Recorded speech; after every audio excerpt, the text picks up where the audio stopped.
The irony of the song Black Hole Sun by Soundgarden playing on the radio was not lost on Anthony. He chuckled wryly as he looked out of the car window at the sky.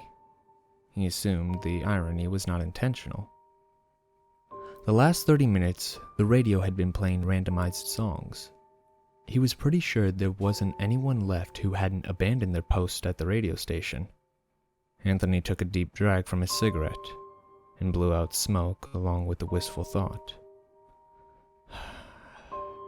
The entire world is a sinking ship, and we're all scurrying around like rats. Getting out of the city had been the only hard part of his trip thus far. The people in the city had really lost it. Given their impending fate, a lot of people took to looting, getting wasted, and generally getting into mayhem in an effort to get in touch with their baser desires. Anthony didn't see the point of it. He wanted to face the end with a sober mind and a clear conscience. With as clean a conscience as his last-minute scrubbing could do anyways. For once in his life, he had decided to try and face something without slinking back behind the veil of a drug-induced stupor. Anthony was 5 days sober and wasn't enjoying it at all. He knew most of the symptoms from his fair-weather friends who had tried to go cold turkey. Sweating, aches, a runny nose, and insomnia. Although the last one could be attributed to the unusual circumstances he found himself confronting. One symptom that caught him off guard, however, was a priapism. He was hearted in a dissertation on quantum relativity, which was hardly making his drive a pleasant one. He imagined how he looked. A sweating, shivering, and shaking shit show with a substantial stiffy. As ridiculous as it might seem, he had somewhere he wanted to be before the end, and nothing was going to stop him. He turned off the paved highway and onto a dirt road. The forest was on either side of the road and seemed to swallow him up as he drove deeper in. His destination was a rundown cabin that he used to go to with his friends, so they could commune with nature. What that really meant was shooting up in a different locale. The cabin belonged to one of his friends, and chances were slim that Anthony would find him out here. The last he saw of him, he had just mainlined a syringe full of a mystery substance that another junkie convinced him was pure H. Anthony knew he wasn't going to see him ever again. Anthony let himself drift into the hazy, pleasant memories that surrounded the cabin. Most of those memories were blurry after being tinged and contaminated with so many illicit substances. But even if he couldn't remember everything exactly, he could remember that it was probably very fun. After 5 more minutes of driving, Anthony arrived at the cabin. It was as run down and dilapidated as he remembered. Hell, the door wasn't even on its hinges anymore. He stepped into the disarray. There were expended cigarette butts everywhere, and the occasional needle littered the ground like landmines. Anthony moved carefully through the remains of what was once his life. He kicked a spoon with a burnt bottom. He had lived here for 3 months with 2 other friends and his dog. He smiled at the memory of his dog. Tracker was a good dog. He was a big, dumb black lab, but he was loyal and affectionate. Anthony wiped at a tear and left the disheveled cabin behind him. What he wanted was in the back. The woods butted up against the cabin like a wave preparing to wash over a coastal city.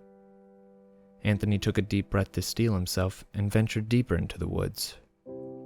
He remembered that there was a clearing 100 yards up ahead, and that's where he wanted to be. He stood in the clearing and let himself drown in the pleasant memories.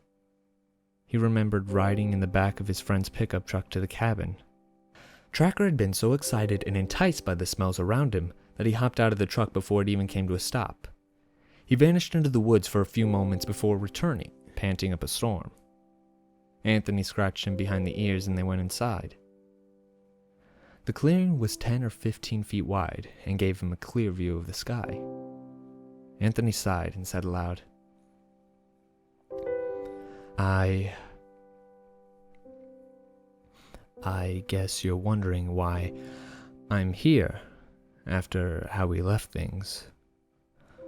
Time is short, so let's skip the formalities. I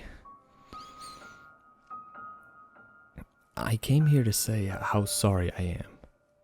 He ground his teeth and swallowed back his emotions before he continued. I guess I should eulogize you, as I didn't do that in the first place. I loved how you would follow me around and roll on your back every time I paid any sort of attention to you. You really were starved for attention. Every time I was zoning out on the couch, you would sneak up on me and lick the tips of my fingers. Anthony chuckled at the pleasant memory before he went on. I'm sorry you died the way you did. The memories once again swallowed him whole. They had spent all of their time shooting up and barely paid attention to the world around him. He had been out for what seemed like weeks before he finally came crashing back down to the world. It was the smell that snapped him out of it. It was a saccharine and cloying scent. Curled up at his feet was Tracker. He was now nothing but skin and bones. His eyes had turned a milky white, and flies had already swarmed the body, drawn by the scent of death. He had starved. Anthony let the realizations pound into his brain one after another like an unrelenting ocean. Tracker probably could have found sustenance if he ventured out into the woods. He could have left at any time because they hadn't shut the front door in their haste to go train spotting. He could have survived if he had decided to leave the stoned Anthony behind. But he didn't. He was loyal. He stayed by his master's side, waiting for alimentation and affection that would never come. He thinned, and still, he stayed with his master, probably licking at his unresponsive fingers, hoping to elicit a response. Days passed, and his bones became more pronounced. Weeks passed, and reduced him to a skeleton with fur clinging to him. Anthony choked back more tears and said, I picked you up. You were so light, so weightless. I carried you into the woods. I began digging at the soft earth with my hands. I wanted to give you a decent burial. You deserved at least that much. I'm so sorry. I'm so sorry. I'm sorry you died that way. I'm sorry my friends came and started talking about scoring some more H. I'm sorry. I'm sorry I didn't even bury you. This time there was no containing his emotions. The floodgates opened and Anthony wept.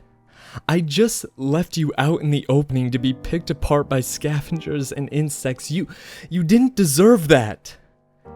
There were no bones left. Animals in the passing of time had picked the dog's corpse apart. Anthony continued to talk. I've hurt a lot of people in my life. I stole from my parents to feed my habit. I took advantage of and betrayed my friends' trust.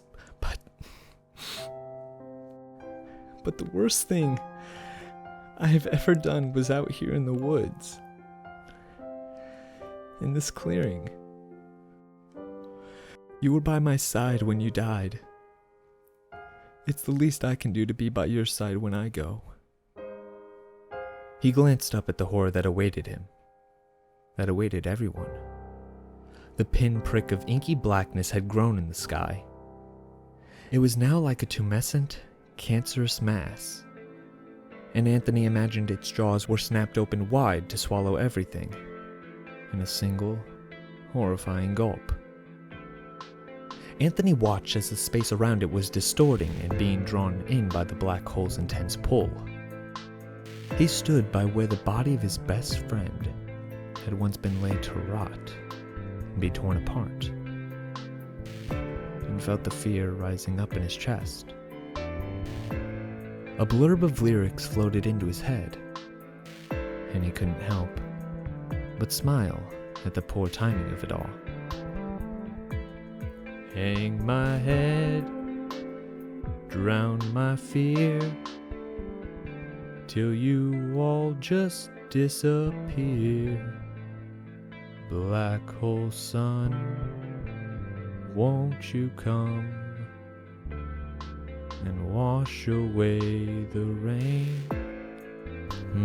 Anthony hummed the song to himself, standing at the grave that now served as a monument to all of his sins, as he waited for the world to be swallowed whole, with him alongside it.